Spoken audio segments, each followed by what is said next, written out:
Hello and welcome to Fedmail. Thank you for joining us on this Friday afternoon. Hope you're doing well, in good health and in good spirits, and staying cool on this August day here in Central Mass.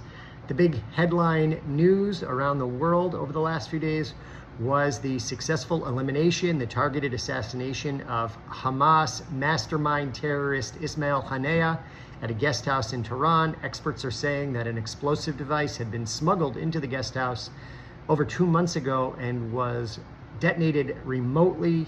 Hamas has promised revenge, retribution, a reprisal attack.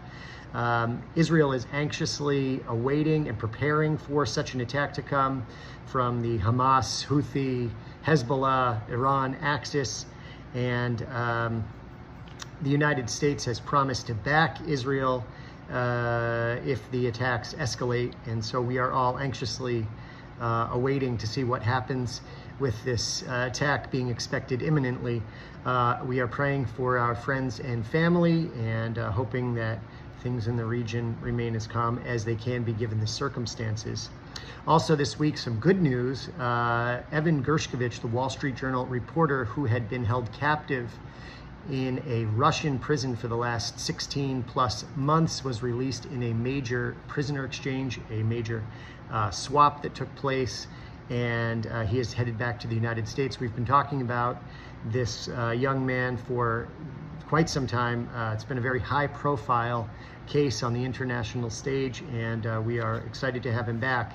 It also brings the important point to note forward that hostage taking is something that is certainly being viewed by our adversaries as a successful strategy. Look at October 7th, when the Hamas operatives that crossed into Israel took 251 hostages. That was certainly in expectation that they could be bargained for a number of terrorists being held in Israeli prisons, and there's somewhat of a prelude to that with the exchange that took place several years back during the Gilad Shalit deal, when the young IDF officer who was taken captive and held in Gaza for several years was exchanged for several thousand Palestinian prisoners held by Israel. So quite concerning on all fronts, but we are very happy to have Evan Gershkovich back, and we hope that in the very near future we will see the safe return of all of those still held hostage by Hamas. And this, of course, also was the week when we marked the 300th anniversary, or the 300th day since the October 7th attack, and it's certainly painful and mournful to recognize that there are still so many held captive. The war continues, and Hamas is yet to be completely dismantled. And also, of course, while Israel fights this multi-front war, and there's engagement in the north of the country, and now this expected attack from Iran and others, the situation remains very tenuous. And as I mentioned before, we pray for the safety, security, and well-being of our friends and family in the area.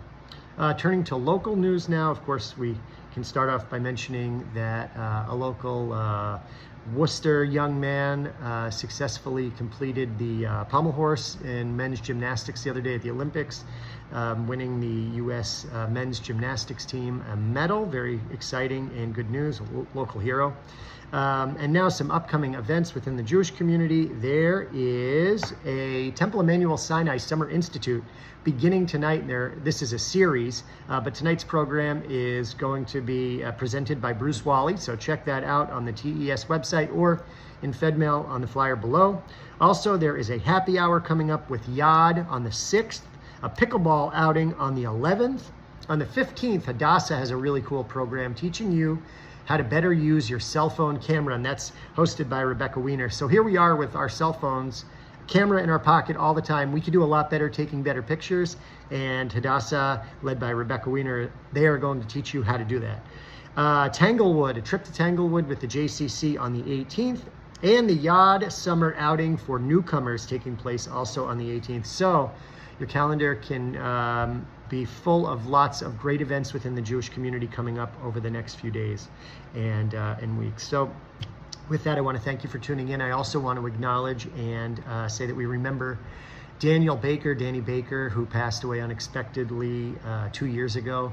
And we are thinking of the Baker family this weekend. And if you'd like to make a donation in Danny's memory to the Daniel Baker Memorial Fund held at Federation, you can do so by visiting our website, jfcm.org, and I'd encourage you to do that.